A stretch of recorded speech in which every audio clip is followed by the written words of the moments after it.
Gosh, what an absolutely massive play to start the game. He gets rid of the save line. One hit KO. Hey everybody, welcome back to Pokemon Sun and Moon Wi-Fi Battles, where we battle Pokemon in Pokemon Sun and Moon. Wow, imagine that. Anyway, today's team is so hype. I'm actually really excited for today's game. We start off with Blue, the Azelf. This is our Stealth Rocker. And then, well, no really other option here than to explode, so we'll probably end up doing that. Then we have Aunt Amy, my man Aunt Amy, the Jolly Strong Jaw Life Orb. Oh my god, I have never seen Bruxish go big, okay? And just maybe just wait. We have Professor Splash, the Lantern, Thunderwave, Volt Switch, Scald, and Toxic Calm. This is gonna tank, hopefully. We have our second Exploder. This time it's Normalium Z, so we can Normalium Z Explosion once without dying and then explode. It actually weakens the explosion power to 200 when you use Normalium Z. No Z move is over 200 power, by the way. So there's that. Then we've got Dank Puppers, which is actually our choice scarf Pokemon. No Guard and the big Stone Edge. I wish it had Crunch, but it's got Sucker Punch. I'm going to have a fun time scarfing Sucker Punch. And then we've got Ohio. And if you don't know what that is a reference to, you can feel free to YouTube it. It's not inappropriate, don't worry. But then this is just a Stoutland. I think it does well. I think it'll do well. Yeah, it will be fine. So today's opponent is my man Tanvir. Tanvir, thank you so much for being a patron of mine. He's got some cool stuff, including a Scyther, the Shore Up Pokemon Sandcastle. I don't know its real name, actually. Nidoqueen, Dragonite. So a lot of cool stuff. He's got his own Silvally here and his own Stoutland. So we're sharing a couple Pokemon. So Tanvir here is going to lead off with this Stoutland. Now Stoutland, if it looks anything like mine, has got pretty good coverage, and it can really actually cover a lot of the things on my team, especially with the crunch into the Azelf here. It's gonna super affect. I lead with Azelf because yeah, it's my Stealth Rocker, so there's nothing wrong with getting up Stealth Rocks, especially when Scyther takes 50% of its health, so I'm not really gonna have to deal with that thing too much later. He's gonna crunch into Azelf. I do have a Focus Sash. He did see me outspeed.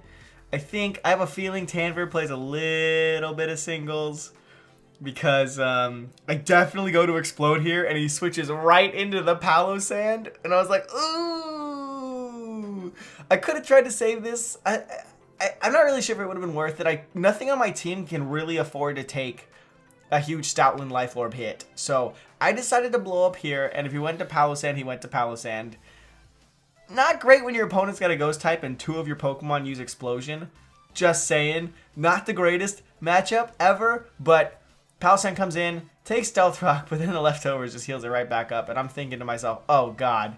Because it actually super affects basically everything that I can use to super affect it. I set up Professor Splash knowing I can take at least one Earth Power, because I am calm and I got huge special defense, and it's all invested in special defense. And so I go for just a little bit of damage here. I was actually trying to trade. I was trying to sacrifice Professor Splash here just for damage on the castle.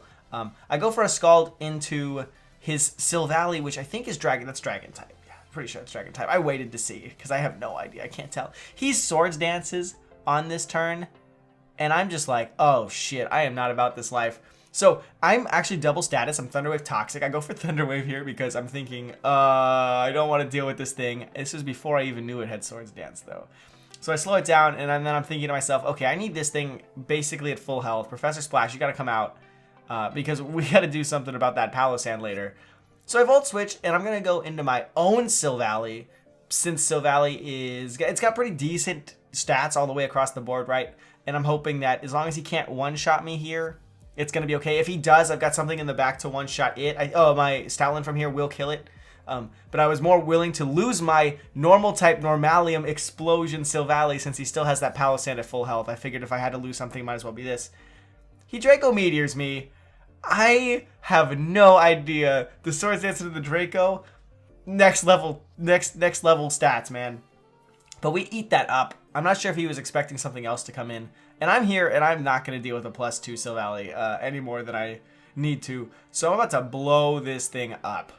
I'm about to blow it up. I actually learned from Tanvir later. He was, it's Draco Meteor, Flash Cannon, Swords Dance, Parting Shot. So he told me he was trying to fake me out. He was trying to fake like he was physical because he was just on the Lantern. He figured the Lantern can't really do much. But It did. It actually let me waste my Z move because I thought it was going to be a threat. So to some degree, I guess it worked out. I blew that up. I'm glad Palisade hadn't come in. He sends in Nidoqueen, and I've got a couple options here. I can blow up, or I can switch. I go to Parting Shot because it's going to weaken, right? It's special attack here, and this way we can get in something else here for free. Hopefully survive an attack from the Nidoqueen and then start doing damage. I figured this still has, that Silvally actually has Ice Beam and Crunch. It is physical, so I could use it for the Palossand. Literally, my whole game plan is trying to kill Palossand because that thing actually walls so much in my team. Nidoqueen comes in and Stealth Rocks, which is pretty neat. But I went into Bruxish, and the thing is, when you piss off Aunt Amy, she is relentless. Trust me. Trust me. I know her in real life. Shout out to my real Aunt Amy. Thanks. Thanks for being the MVP of this game. Right now, there is nothing better than landing Psychic Fangs over and over again. Stoutland comes in, takes this Psychic Fangs, because, you know, it was a Nidoqueen, right? That was going to die. I blow that up. I blow that up. I have no problem blowing that up. And I take the Life Orb. We are Strong Jaw. We are Jolly too. Dragonite comes in. Ooh, is that multi-scale? Oh no, I'm sorry. How fast are you? Oh, not as fast as this, nerd. Ooh, Psychic Fangs for the 2. And at this point, I get a message from Tanvir going, oh my god. And I'm just thinking to myself, oh my god, wait, I'm not sure if he can do anything about this. He sends in Scyther for the 50%, and I'm thinking to myself, there's no way. I don't care how much defense you have in this thing. I don't care if you have 4 Eviolite on you. You dead. Ooh, I mean, this thing looks like pepperoni pizza, dude. Kinda. Like inverted, sickly, moldy pepperoni pizza, but it's doing the damage. In comes Nidoqueen. And because he's trying to save the Palossand, actually. He's trying to save it because he thinks I'm going to one-shot it. The thing is, I wasn't given a water move. I have Aqua Jet. I have Aqua Jet, and that's it. So I killed all of this stuff. And I realized when I killed the Stoutland, I was like, oh my god, this is my ticket to victory.